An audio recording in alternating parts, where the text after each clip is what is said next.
How did life arise on Earth? Did a meteorite carrying living organisms arrive here millions of years ago? Or did unique conditions on primitive Earth lead to the formation of the larger molecules, such as RNA or DNA, necessary for life?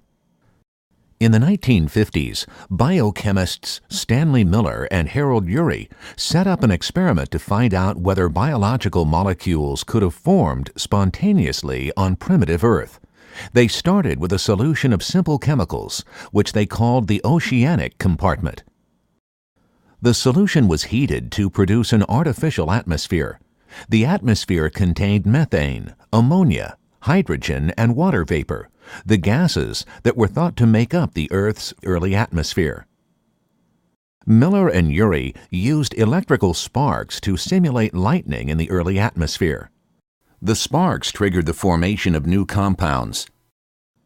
The results of this experiment suggest that it is at least feasible that on the early Earth, lightning could have provided the energy necessary to break apart the chemical bonds in the atmospheric gases, facilitating the synthesis of new compounds.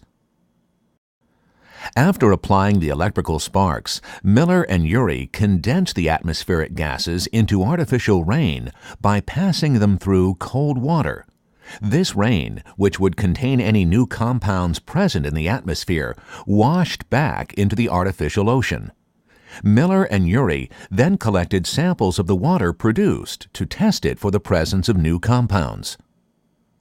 Chemical analysis revealed the presence of amino acids, purines, and pyrimidines in the mixture. These molecules form the building blocks of nucleotides and proteins. Without them, life as we know it could not exist.